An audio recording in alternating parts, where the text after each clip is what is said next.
Rant and Rave, here we go. Let's talk a little football first and foremost, Tuck, and ask the question, did Justin Fields make a mistake in leaving Georgia?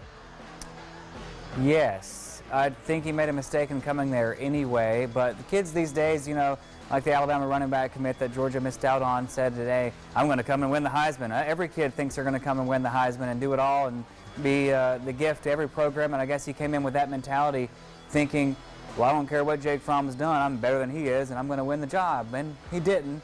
But now I'm interested to see how what waiver he applies for or how he applies for that. Yeah. But I think it's going to end up being he sits out a year, which he would have done anyway at Georgia. That's the thing. I mean, you're right. He shouldn't have come in the first place.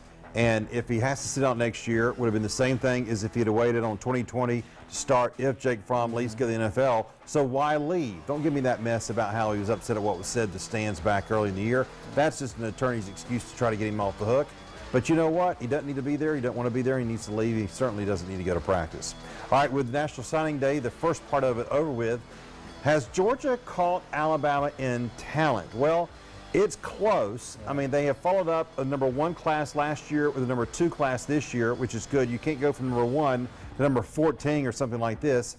But you know what? We see again, Alabama, they never stop. They are going to be this hard monster, this gorilla to get off the top of the Empire State Building. It's just going to be tough to tear them down. But Georgia's as close as anybody, I think, has gotten so far and is probably going to get. Yeah, Kirby Smart knows how it's done. I think Dan Mullen may know how it's done, and he's going to show that before too long. I know you're going to laugh, but okay. We'll see. He did have 7 linemen in this class, offensive linemen. How many did Auburn have? 2. And you said, I laughed, you said ranked 14th. That's what Auburn's ranked right now, by the way. Yeah. My stepdad's a big Alabama fan. Every year he says, you know, Bama's class is better this year than it was last year. And he's right. It's a machine that will never be stopped until Saban leaves, but I think you're right. Georgia's the only thing close. They're getting close. Hopefully they'll overtake them at some point.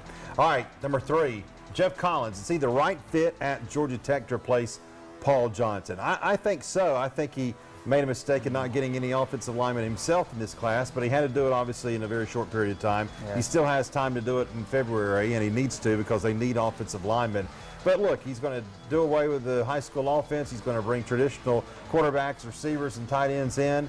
He's hopefully, for his sake, going to get talent out of the Atlanta area, which should help him a great deal. I think it is a good fit. I think it's a better fit than a coordinator from somewhere else like Georgia did 18 years ago. Yes, I like the triple option offense, but, you know, as a coach, even Nick Saban has learned you have to mold in a way to what the kids like, and it's just not cool to run that kind of offense. So I think it is the right fit. I think anybody running a normal spread RPO type offense would have been a right fit. And he's got experience there at Georgia Tech, too. And he wants to be there, which is important because most people don't. I mean, have you ever been there? All right, finally, for Christmas, what sports gift would you want?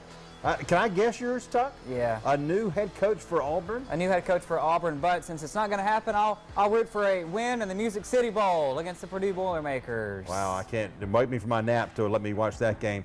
All right, you know what? How about a championship? I'm glad we got a soccer one. That's nice.